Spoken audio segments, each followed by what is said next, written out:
Okay, welcome to session number 7 of our small business breakthroughs. And our topic for today is, why are people saying no to your offers? And what we want to hear from you, what you think about that, not just what me or John or Mark thinks about that, okay? And what can we do to overcome it, improve it, or what could we be doing wrong that we can do something different about? So with that in mind, thank you again for supporting us. And once again, Alan, absolutely delighted to see you, and all our hearts go out to you. You're a really special part of our family. So God bless you. God bless you. All right. Okay. Why are people saying no to your offers? Who would like to start it off? One of the things I found is, they don't have the trust. We think we build it up. We think the conversation is going really great. They're answering our questions and, they're going along with us and everything else. And then you come to that end and you hear, I'll think about it or I'll call you. And you and I all know that's not going to happen. So the biggest thing that I found is you have to create that trust. And without creating trust, you're going nowhere fast. They can know you and like you, but if they don't trust you, they're never going to do business with you. Annika, she's in a very enviable spot with being the doctor. She has the authority and the trust already built in. The rest of us, we have to go out and build that. So, that is the one thing is, I don't know how you guys find that, but I find that creating the trust can be a big challenge. Interesting, because when you think about it, the trust gap, what would you say this? They don't believe that you can actually help them. That's what it amounts to, right? They don't believe that you can actually help them. Good point, John. There are people who would rather listen to a friend who has no expertise than to listen to, say, one of us. We're pretty much experts in our field, but they go listen to a friend. Oh, my friend said I should do this. So they listen to the friend. The friend's got no qualification whatsoever. I've heard that a number of times. That's true. But think about this, Kristine. Why are they saying that? It's because they trust their friend more. They trust their friend. Well, yeah, they trust their friend. So it comes but how back stupid is? Yeah, but how stupid is that? Because the friend has no knowledge of or expertise. You know what I mean? They've got no qualification.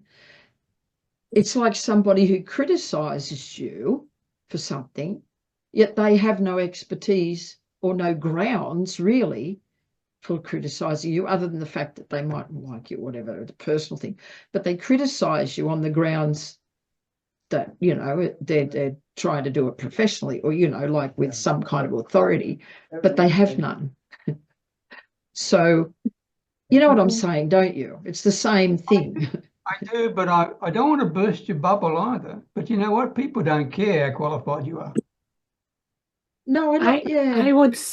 They're not interested. Can I say something? I'm not even talking about a qualification. I'm talking about, say, years of doing something, experience. No, they're not interested in that either. They don't care about your credibility. They're only interested, can they trust you? That's what John was trying to say. Yeah, I know. I understand that. But you would think that people... I'm just simply saying this is how powerful the problem with trust is. That's all I'm saying. Well, yeah, I agree. I understand what you're saying, and I understand what John is saying. But I can't understand why people don't at least stop and think about it. But they don't. It's just... Can I say? People don't want to be preached at. They don't want to be told. They want so they want that trust to take in what they want to take in, and you can't change other people. So you can only change yourself in your way towards them. Yeah, I understand that. Yeah, I get that. A person convinced against their will is of the same opinion still. Oh, yeah, I Yeah. get that too. Yeah. That was a good one. Yep. Yeah. But again, what you're saying, Annika, is very true. They want to, if it fits in with their belief, that's fine. If it doesn't fit in with their belief, right or wrong, Mm. your opinion or your comments don't matter. See, I guess I'm different because I wouldn't, like, if somebody had the knowledge, I would want to listen to them. I would want to weigh up what they had to say. But people don't think like that. That's what I mean. I'll give you an example, Kristine. We had a neighbor. It was her first house she ever bought. And she would come and talk to Glenna and I about what she should do with her house. She had no idea about upkeep or anything else. We would give her suggestions. Then she'd go ask her friends that lived in an apartment and never owned a house. We actually nicknamed her the asshole. She'd come and ask, but she'd never take any advice. And, you know, she's a beautiful young girl. Yeah. But it was like talking to a brick wall. She had a drainage problem, and the houses were so close there that there was a drainage tile ran between her house and the others. Their eave troughs actually touched. That's how close the houses were. Dirt caved in and filled up the pipe on her end, and it was going to block that whole pipe. And we said to her, if that pipe's blocked, your neighbor gets water, you're responsible to fill it up. So no, the water's going in on her side. It's not my problem, it's her problem. Well, the blockage comes from your side. So her and her then boyfriend, and the ground was caving in, and she had a great big, one of these big outside air conditioners, and it was going to fall in this hole. So her boyfriend got the brainstorm idea. He just dumped a few bags of Quickcrete in there, which is premixed cement, just had water, and that would solve the problem. And we moved out of the area, so I don't know if that hole ever caved in or not, but she's going to end up with a big bill courtesy of the neighbors. Yeah. See, I find that mentality hard to, because there's no reason, if you know what I mean. It's not solid reason. And I understand what you're saying. Trust is really powerful, but they're not reasoning properly. I just, you know what I mean? Yeah, that's your opinion about them, and I think they might even feel that if you push it too hard, then they will lose that kind of trust, because people don't want to be told how to do it. No, I realize that, but I don't think I do that. But I'm just saying that I find that mentality hard to understand when. Anyway, yeah, I get it. I get it that trust is powerful. Let me help another way. Maybe one of the reasons they're saying no to offers is that, are you solving the problem that they care about, or the one that you think they have? Think about that. Right? Because if you're not solving the problem they care about, then it doesn't matter what you say. They're not going to take your offer up anyway, whether they trust you or not. And that's an example of not listening carefully and being presumptuous. And I've been guilty of that.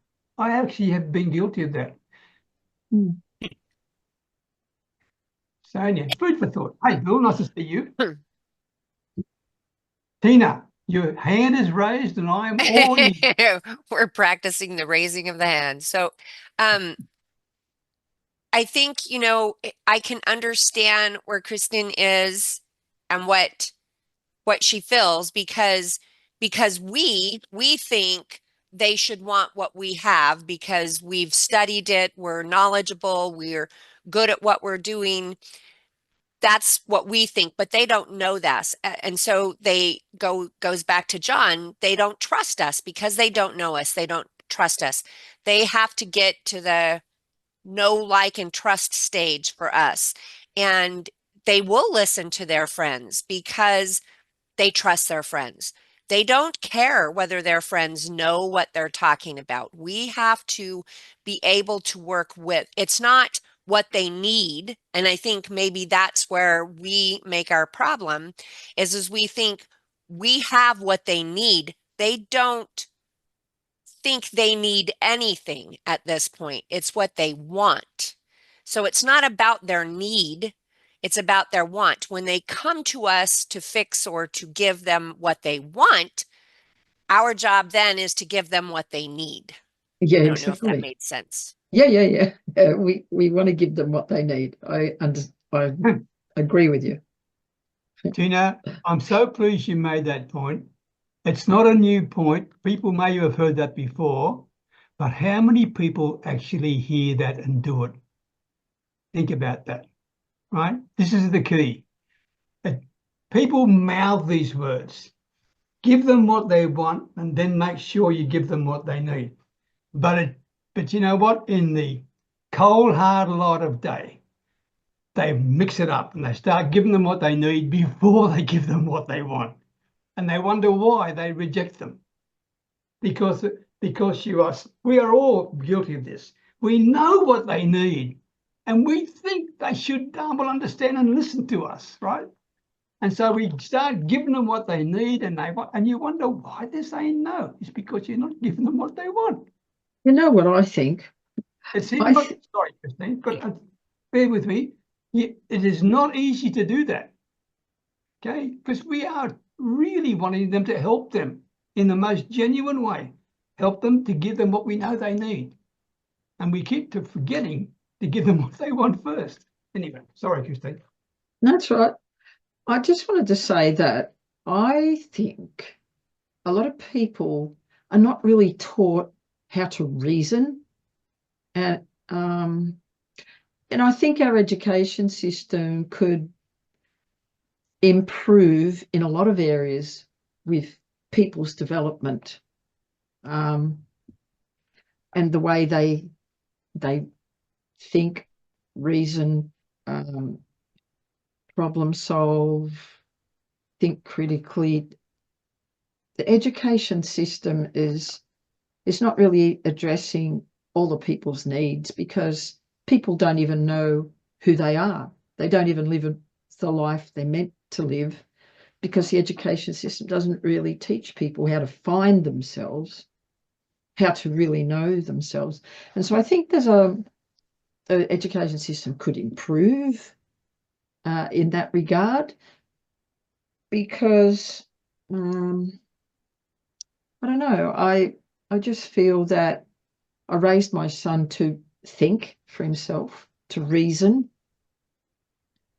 I guess maybe my dad did the same for me. And I don't think a lot of parents do that with their kids. I don't even think a lot of parents realize that sort of thing. And I think it's a pattern of thinking, a pattern of behavior that's adopted in our society. And that could, I'm just saying what I think, about problem solving in the future, not just for now. I don't know what you guys think of that. Well, being a teacher for 25 years and seeing how the education system works, unfortunately, it tries to mold children into what they think they should be. That's right. Exactly what I'm saying. They take away that. They take authenticity. The thing that kids, a young child has an imagination. Yes. When they get to school, they tear it away. Kill it. That's exactly right. They kill it. Yep. They kill it. And they say to kids, stop. This is what you need. You got to learn this, and this. and that's it. So that's the kind of thing I'm talking about. People are conditioned to think in a certain way and to behave in a certain way. And I would like to see that changed a little. So anyway. So is that the reason why marketers do that as well?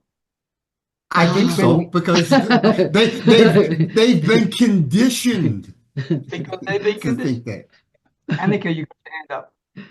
Yeah. Yes, I was We've all thinking, been John. conditioned by society. So, Okay. Can I talk now? Yeah. The floor is yours. I was thinking of, John said that I have the what do you call it, the trust from being a doctor and so on, and I've met so many people in my life as a doctor, and what I can conclude from this is that they come there, they have the trust, but they don't do what I tell them to do if they don't want to. And I can teach them, I can try to convince them, I can talk pro and con and all that, but they still do what they want, because that's how we function as human beings.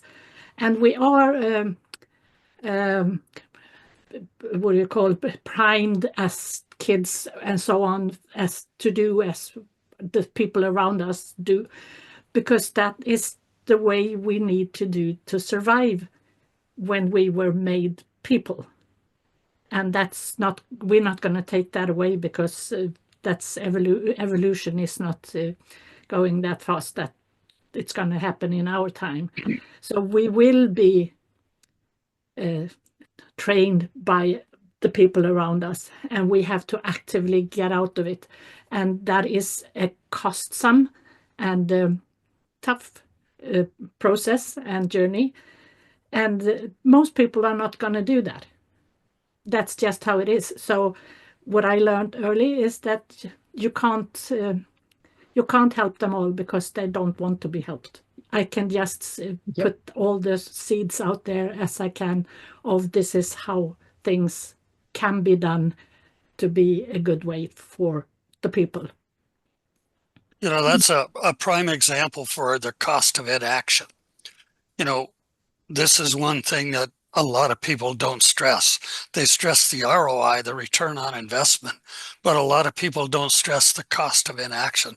What does it actually cost that person to not do what we say? You know, and Annika, again, with you being in the medical profession, you can give them all the great advice they want, but if they don't choose to do it, I was talking to a gentleman the other day that he's a retired cardiologist, and his favorite thing was when the people came in, if you want to dance at your daughter's wedding, make some changes. If you don't, you're going to be dead. You choose. Now, that's a polite way of putting the cost of inaction into very blunt terms. But Absolutely. he said, like, yeah, I agree on that. Yeah, he said that's how he ended up having to talk to the patients was, if you want to keep breathing, do what I say. If you want to be in a pine box, keep doing what you do. The choice is yours. You know, I like that guy's explanations because I could deal with that and say, you know, where do you want to be? You want to be worm beat or do you want to be above the ground? You choose. That's been the nature of my posts lately. Mark, Mr. Marketing, aka himself. What about you, my man? You're always sitting on a bet, 500 gems. Well, I'm taking this all in. It's fabulous. But Peter, I'm kind of from your old school thinking. The biggest issue I see, if your offer is not resonating, it's probably because you're not making the optimum offer to the right audience. Because, you know, it's the old thing of the people in the desert. When you're thirsty, you want water, man. It's not a debate. So if somebody's hesitating on my offer, there's something wrong with my offer. Not that you can't sell everybody. I'm not going there. But what I'm saying is, even what Kristine is saying, even if they're not thinking logically, if I'm thirsty, I want water. If I'm hungry, I want food. So my offer has to resonate with the right people. So the targeting has to be very, I don't want to say spot on, but it's got to be good. Because if your targeting is off, it doesn't matter how good your offer is. It's not going to resonate as well as it could or should.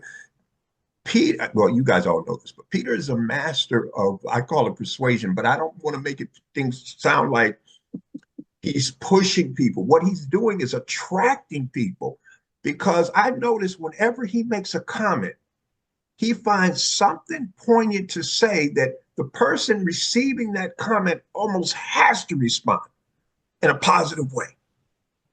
Well, that's what offers is about.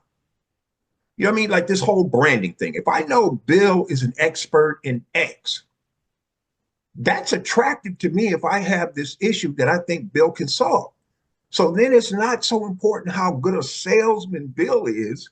What's important is Bill gets his message in front of the right people. And if he gets it in front of enough of the right people, the numbers are going to make it work. If you're struggling, I would say it's because what Peter said, you're trying to sell. Stop trying to sell and start servicing. It's just so much easier, effective, and you get more out of it. You know, I'm going to admit this on camera. I used to do twice as much of one thing as the other. And finally, I learned how to reverse that. And my results got better. Imagine that. So what I'm saying is, be a compassionate listener. And let's be honest. If what we have doesn't work for that person, tell them that. Hey, such and such, Tina would probably be better for you, or Bill. I can give you an introduction if you like. That's part of what we do, people. It's not to put everybody in a half Nelson and make them say uncle. Because if you twist somebody's head off, they may give you the verbal yes, but in their mind, you've turned them off. And they've checked out. Does anybody, I don't know how many people have worked with people, but well, everybody with kids and grandkids, you're talking to them and what are they doing? They're scrolling on the phone and going like this. They're checked out, man. Well, our offers will either check them in or check them out. And if more people are checking out than checking in, it behooves us to re-examine what's going on here. So I'm going to take the politician's way out. I'm incorporating what everybody said because it's the truth. You can't force something to be that's not. If my mind is closed, it doesn't matter how persuasive Kristine is. I got to close mine. So leave me be. Try to attract the people you're trying to help, and you'll have less problems, in my opinion. But again, I'm from the old school, but my friend, coach, and mentor, the ninja persuasion master, Peter Beckenham. I'm looking for people that are looking for what I have. I'm not going out to look for people to solve their problems. I want people with problems to find me. Cut that old bit out, thank you. By the way, you mentioned something, I see your hand up, Tina. You mentioned something, Mark, and it just made me think of this. Maybe our offer isn't the problem. Maybe it's the messaging. Not just to the right audience, but even if you're with the right audience and your messaging is wrong, right? That could be an issue as well. Tina, over to you. Okay, so it kind of just covers just what you said and kind of uses the story that Mark just gave. So Annika will know this, that Mark said when we're in the desert, we are thirsty for water. Well, we can be thirsty for water in our regular day life, and this is a fact, but our bodies say we want food. And so we will go look in the cupboard versus getting a glass of water, because our body is not sure what it wants. And that is a true thing. So when we're looking at our marketing message, we have to tell the hero story. We first have to go into what their problem is, you know, this is the story. And somebody in one of these things mentioned something about maybe I should change the way that I'm doing my TikToks. And so I have. And so I put my little story first, and then I introduce myself. By putting the story of the individual, the pain points first, and then telling the story, I never tell them for the most part that I can fix their story. I do that maybe 20%. Actually, I probably do it like 5% of the time. The rest of the time, I am giving them advice that could fix the story. So my story, my hero story, is I have the little spiel about the pain point, and then I tell them who I am. And then I have a story of how this worked. And that story of how it worked is an answer to the pain point problem. So I'm actually fixing, if they have that one pain point problem, I'm fixing it in that little TikTok or my messaging that I put on LinkedIn. So I give them more. And this is, I hired John, I think I talked to him the very first time, and not once in our conversation did John offer to work with me. Not once did he say anything. He just gave me free advice, free help. And one is that I knew that John knew some of what he was talking about.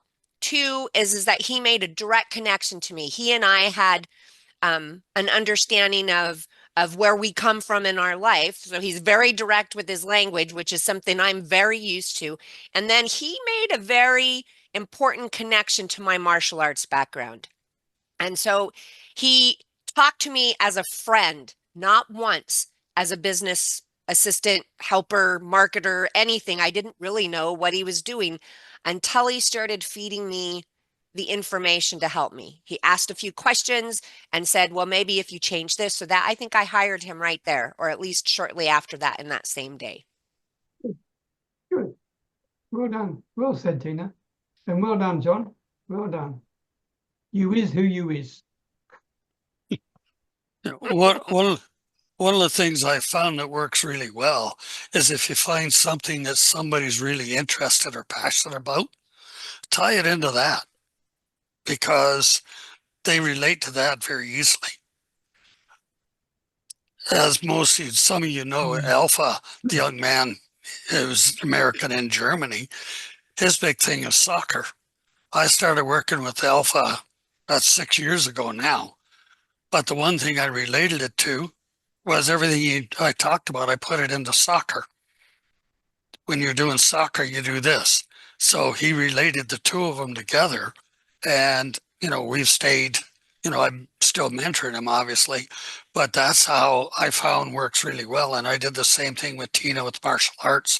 Find out something somebody likes and relate it to that. Then, wow, there's an instant bond and a trust there. And that bond between John and I, he has solidified that, partly because he's reached out since my husband passed, but he's kept that contact with me. And I know Peter, I haven't met Peter, but I haven't known him for very long, but Peter has kept that contact. He's keeping that contact. And so whenever I hear about somebody needing their assistance, they are first of mind. In fact, I can't think of very many. Now, Mark and I have talked, so Mark is in that list of people, but I can't tell you one more person. And I've worked with a couple, and I cannot tell you their names. Thank you. Yeah, thank you. By the way, one of the quickest ways to get people to say no to you is to sell too soon. Right? Yeah. And that means you're misreading the potential client badly. And we could all be guilty of that at one time or another. Okay, but be careful of that. And the other thing is this, and I'm guilty of this one because I'm getting old, because Mark Newsome tells me I'm old, okay? But the bottom line is this. If you confuse, you lose. Right? If you confuse, you lose. And to me, how clear is your offer? Do they see real value in that offer? If you had the opportunity to present the offer in the right way at the right time, you've earned the right to do that. Do they see value in it or not? I think there are some people you can't show them the value that you have. Some people won't recognize it, no matter what you do. And then they are not your customers. Well, that's exactly right. Yeah. Peter, let me just jump in here, because what you're talking about is spot on. The difference between the people who go to YouTube and watch these videos and me sending the link saying, watch this. Which one of those two potential prospects do you think are most likely to get involved with me? The one that I send the link to, or the one that goes to YouTube, looks this up, and takes the time to watch the video? We all know the answer. Mm-hmm. So exactly what you're saying, we're not here to twist minds. We are looking for people who have a headache and we're the aspirin. And if that's not the case, hey, it's great, but I got things to do. You know what I mean? So I'm not here to put anybody in a half Nelson. If my stuff doesn't work for you, that's fine. Maybe check out John, check out Peter, check out Kristine, check out Bill, check out Tina, check out Dr. Annika. And I'm okay with that. I'm not for everybody and vice versa. But I'm not wasting an ounce of energy chasing people. I almost said so. I was going to say I'm not an MLM, but that would be, that's not fair. But the point is, you know, I'm not here to run after people. I'm trying to attract. Let people know they got to qualify to work with you. You don't qualify to work with them. So, Mark, how long did it take you to get to that point? How much time do we have, Kristine? The transformation was not instantaneous. I get that. I expected you to say that. But you can short circuit for everybody else, Mark, right? That's the point you make. Hey, but I will tell you this, seriously. When I met guys like my longtime dear friend, Peter Beckenham, my coach and mentor, and I stopped doing twice as much of one thing and started doing twice as much of the other, things started to change. I had to get out of my own way and say, listen, man, you've tried your way. It's not working. You need some help. There are people out here who have different experience, better experience, more knowledge, more experience, more. You need to tap into them. And you know the old, hey, you know, remember the old joke about the college kid who complains as a freshman how immature his father was, but 4 years later it was amazing how much his father had grown up. When I finally realized I don't know everything I need to know, and there are people that do, and I started to tap into them, amazing. I started getting the results I want. So until people come to that mindset, I really don't want to engage with them as much. We'll be friends and all that, but on a professional level, it's just not happening. You know, I'm not, what I'm saying is what John said, we just kind of said it a different way, right? You know, John has his ways, we all know. And so I'm just saying the same thing he's saying. I'm just trying to be more diplomatic about it. But I don't have time to chase people down. Who does? It's interesting. When I was in construction, I worked with a gentleman. I'd been in the industry about 4 or 5 years. This guy had 25 years experience, and he became mentor and basically like a second father to me. We were doing the job, and he would let me go ahead and do it my way. And then when I was done, he'd say, now, are you willing to do it the easy way, or do you want to keep doing it the hard way? Which do you prefer? You know, he was willing to let me go out of my way, and he'd watch me bust my ass doing it the hard way. He'd stand back, kind of a half smile on his face when I was done. How do you want to do it the easy way, or you want to keep doing it the hard way? Which do you prefer? And that taught me a lot of lessons. I tried it on my own. It didn't work worth a crap. So I was smart enough to pay attention to them. And then after a while, I even got smart enough to say, how should I do this, before I went ahead and did it the hard way. So, you know, took me a little while to catch on, but I did finally learn that. And that's what we can do for our clients. They're doing it the hard way. They don't know what they're doing. So it's a case of us being there to say, hey, if you want to know how to do it the easy way and get the results you want, I could show you. If you want to keep doing it the hard way, keep doing what you're doing. You know, the choice is yours. You know, it is their choice. As much as we might want to take them by the hand and say, look, dummy, there's a lot easier way to do it. You can get things done faster and easier. If they're not ready or they're not willing to change, there's nothing we can say or do. Yeah, some people will never be ready. That's just that's a exactly hard right. fact. That's true, Annika. That's true. Well said. Well said. Because the other thing is this, people buy for their reasons, not ours, right? Yep. They buy for their reasons, not ours. And that raises an issue. Are we talking their language? Yeah, that's another question that I've been thinking of, or because sometimes we know our stuff so well and we think it's common sense, and for them it's totally new. So we have to figure the language where we simplify it enough and still keep it what we want to, where we want it to go. Because that can be a problem when like I think a lot of times that, okay, everyone knows this anyway, stress management, everyone knows, but most people don't actually when you really ask them. Yeah. But what I was also alluding to, Annika, was the use of terminology and jingo and, you know, and industry jargon, so to speak, which we can all easily fall into because it's easy for us to understand. Okay? Yeah, that one I've thought a lot of, because I've been talking to patients and they don't want the medical crap speech.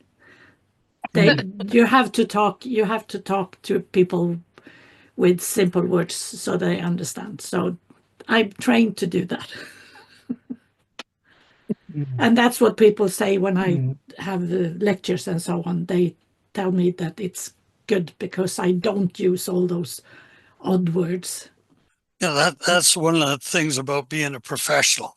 When you're in your own industry, you can use that language and everybody knows what you're talking about. When you're outside of that industry, use the language that the people are using. And I know I've been guilty of it. I'd be willing to bet everybody on this call is. And if you don't put your hand up, you'd lie about other things too. So, you know, the whole thing comes down to it is we have to learn to talk in their language, not ours. You know, and well said, especially the medical profession. My other half is an EMT and her sister is a neonatal nurse. They start yapping and I don't have a clue what they're talking about. Then they turn around to me and talk to me in medical terms. My favorite thing is I had one of them, but the wheels fell off. And then they figured out that I don't have a clue what I'm talking about. So, you know, it's very true. Use the people's language, not the industry jargon. The other thing is this, be careful. Sometimes you might think they're saying no, but they're not saying no at all, right? They just don't understand. Or they need a little bit more time to get with you. And therefore you need to be patient and be silent and allow them to process what you're trying to share with them to get them to understand what their problem is in the first place. Because this is all new to them. Maybe they've never thought about this before. So it may not be a no at all. It may be, oh, I'm not sure yet. Just give me a chance to think about it. But they're not saying those words to you, but that's there. And if you look at their body language, right, you could probably see that in their face if you watch carefully enough to do that. I'm no body language expert, but think along those lines there. So to me, that's a key issue too. Don't misread people by thinking they're saying no and going on the defensive or on the attack or whatever you want to do. Okay, don't do that. Give them a chance to understand. That's what I'm trying to say. For me, I find that the hardest part is the transition part from moving the prospect from a logical state of mind to an emotional state of mind. And because we don't buy logically, we buy emotionally.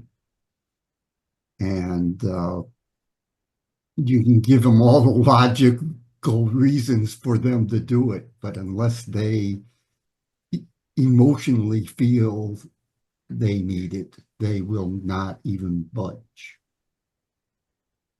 And you're right. And I'm creating a VSL today, and been working on it for the last couple of days, and you know, I'm trying to get that balance in there so that I take them on a journey, take them through the logical part, and then try to turn it into the emotional part at the end, so that they sign up for the next, you know, part of the journey, which would be a call. Bill, did you hear what John said earlier? Because he answered that. I think I came in a little bit late on that. Okay, well, John, you share. I mean, John was talking about ROI versus COI. Could you repeat that, John? Because that's how you get people from logic to emotion. Mm-hmm. Sorry, what was that? The dog's making a racket here and I didn't hear you. Okay, we were talking about going from a logical state of mind to a emotional state of mind. In other words, from the ability to a person convinced against their will is of the same opinion still. right. And the other thing to keep in mind, Bill, it's the whole trust factor. If they don't trust you for whatever reason, you can talk till the cows come home and they're never going to do anything with it. You know, they can know you, they can like you, they'll talk to you till the cows come home. Sorry, the dog is playing with his bone. I don't know if you can hear that banging on the floor. And, but unless they trust you, they'll never do business with you. So, you know, your whole thing is to create that trust. That's where the emotion comes in. You can But talk also, like you said. I'm sorry, John. Sorry. Oh, go ahead. I was just going to say, you also mentioned something very powerful before, and that is when you're talking with people and you bring to them the ROI, not the COI, okay, the COI, the cost of inaction. That's where it becomes very emotional, right? Yeah. You know, when you're talking to these people, Bill, especially on your Facebook, what have you, I know you're the expert in generating Facebook leads and everything else and doing stuff like that. What's their cost of inaction for not doing it? No leads. Yeah, but it's no, not just no leads. Interaction. Nobody knows they exist. Right. But what does that really mean to them? You know, you got to keep going deeper. Their just bottom line, their bottom yeah. line, they're not converting anybody at all. Yeah. You know, the one thing is, how much is it actually costing in dollars and cents not to get those people? Right. You know, that's the number that there goes click. Hey, you know, this guy knows something and he's talking about, because otherwise they're sitting there thinking, well, I got no leads or whatever. But until they put it down what it actually cost them, that's where the emotion part kicks in. The other thing is this: one of the reasons why people will say no to your offer is because you haven't done the job properly in the first place. In other words, they're not feeling the pain of what they've got as a problem. And if they're not feeling the pain, why in the hell should they worry about trying to fix it? It's got nothing to do with trust. It's everything to do with the way we communicate with people, which brings us back to what Annika and I were talking about before in terms of the language you use.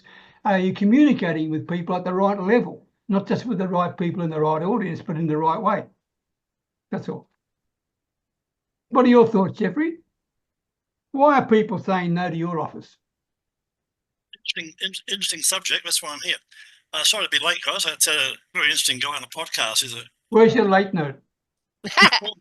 I'll get my new friend, the 𝗙𝗵𝗁𝗁 guy, to come and bring it to you. And you can. Oh, thank you very much. He's an awesome guy. He's an action man, that's for sure. Guys, it's an interesting one. It's a very interesting one. Why do they say no? Well, not every client's going to suit you. You don't know that at the start necessarily. You can do all the investigation you like. Some people just don't take action straight away. Some people take months before they'll take action. But I say the money's in the follow-up. But on John's point, I often point out to people, we'll just pick on Bill. Just say Bill does social media marketing for people and he charges whatever. But his client, the actual potential client, charges his people $1,000, right? So Bill's thought would be, okay, if I get you just a client a week, that's already $50,000 a year. And your investment with me is only $10,000. So technically, on a technicality, it's a no-brainer, right? Because I see it all the time. There are so many people you can help just with a small tweak, and they just don't, they don't want to do the tweak. But we go a different way. We investigate a lot of our people prior to a meeting on LinkedIn and find out a bit more about them, and then put a proposal to them about what we can do on some of their pain points before we even start. We make them recognize they've got pain points. Otherwise, I say to people, if you're a plumber, well, you're under the sink, you're fixing up people's taps every day. Well, how do you do your marketing? At the end of the day, you're pretty tired. You come home, you've just been to 5 houses, rah, rah, rah. When do you have time to do your marketing? And is that yours? That's not what you went to university for. You learned to be a plumber, not a marketer. So you reach out to people like the people on the show here and get some help with what you're doing. And that's pretty much my take on it. Horses for courses. One of the big ones I tell clients is get a bit of paper. On the left-hand side, write down all the things that you're good at and that you like doing. On the right-hand side, write down the ones you don't like doing, and then possibly they're some of the ones that we can help you with. Yeah. So there's so many solo entrepreneurs out there that just need help. And they just don't put their hand up. They just struggle and they go broke and go back and get a soul-sucking job. Let me throw this on the table for you to think about.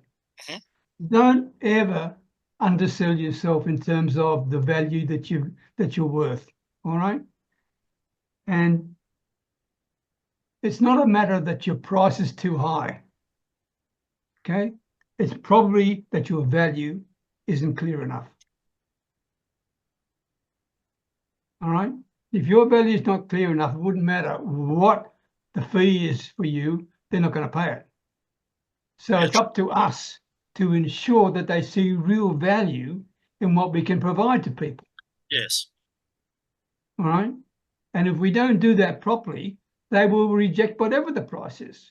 And if you get into a price war, I mean, you're just going to go out of business anyway, right? To be quite frank with you.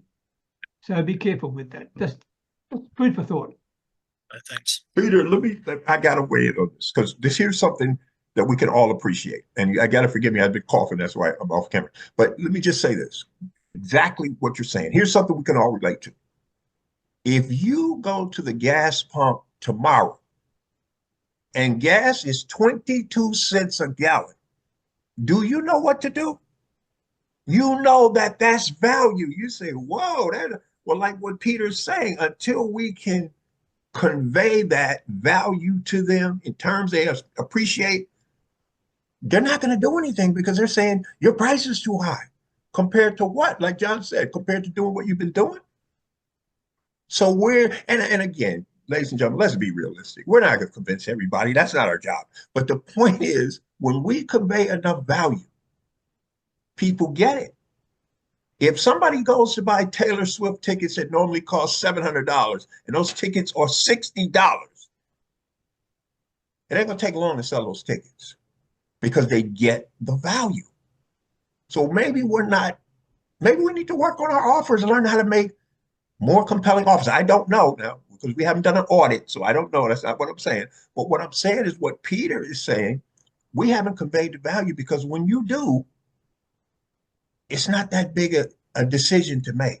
When somebody says, I got to talk to my spouse and all of that, that's smoke. Because the bottom line is when somebody knows value, they'll make a decision. Perception is everything when you think about it. Perception is everything.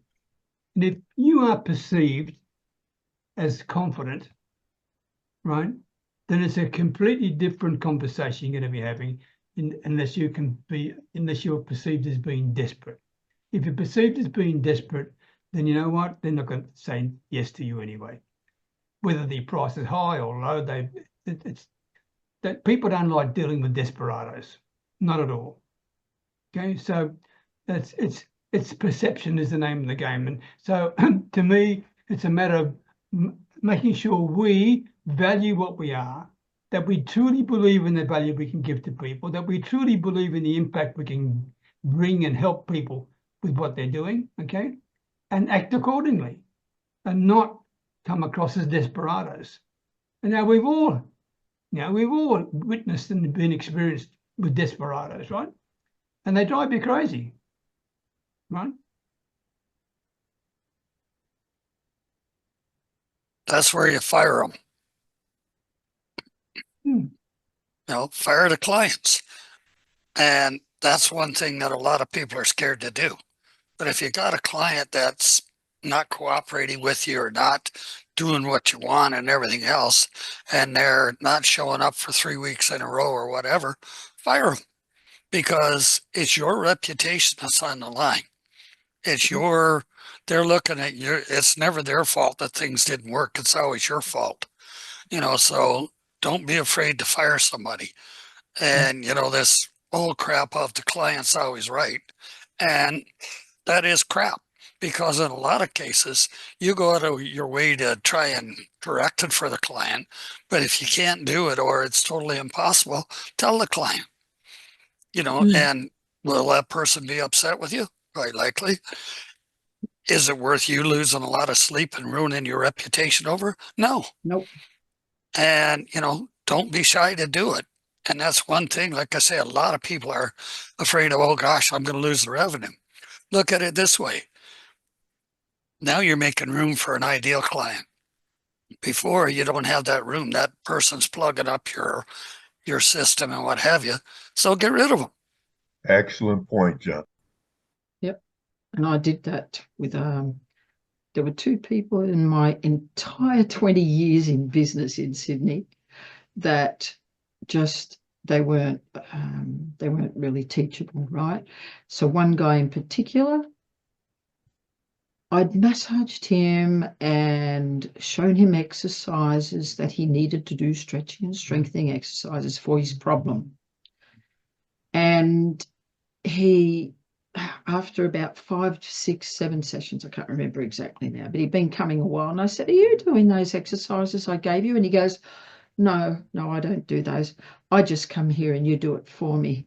And I said to him, no, it doesn't work like that in my clinic. I said, I've given you exercises to help you because this is what you need to do. And I know that you're not getting better. And that to me is very frustrating when I know you can be better. And I said, and apart from that, you're a bad advertisement for my business. And I don't want you as my client. So you'll have to find someone else to treat you now. And I sent him packing because A, it's very draining when you have a client who doesn't want to, you know, follow what they came for originally.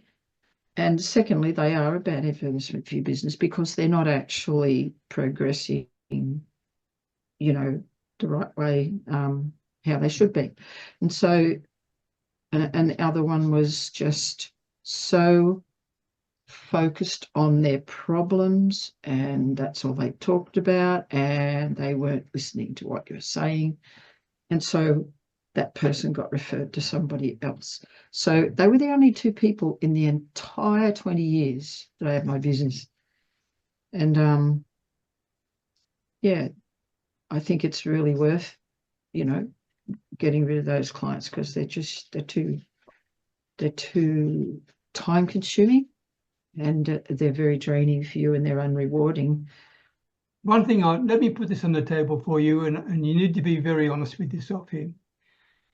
One of my mentors who I admire very much indeed, he's been a mentor of mine now for nearly 8 years. His name is 𝗙𝗵𝗁𝗂𝗋.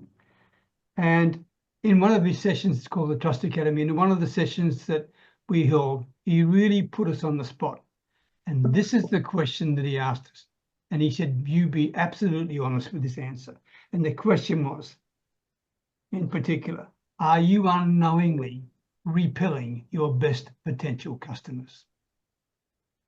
Are you unknowingly repelling your best potential customers? Because if you are full of your own importance and full of your need to want to get them to understand why they should listen to you, you are repelling them. Have a think about that. And this session was pretty deep, okay? And he really took strips off us, and he asked us to role play with him, and for that, John knows who 𝗙𝗵𝗁𝗂𝗋 is, right? And he can really bring you back down to earth in a hurry, right? And the bottom line is this: are you really your own worst enemy? That's the point he was making. Be very careful. If you're not sure if you're repelling people with the way you go about it, record the darn thing and get someone else to give you feedback. You may be interestingly surprised, because that's the only way you can find out. Sometimes we're too close to make a judgment ourselves, because we are all wanting to help. That's the whole point. We want to help, but it's how you do it is the issue. Right? Food for thought. Any other thoughts before we wrap up? Because time's up. I think there was a lot of really great points made here today, and you know, everybody had some great stuff to say and offer. So I thank everybody for being here and for their contributions. Okay. Thank you, everybody. See you the same Thank time you. next week. Okay. Take care. Bye-bye.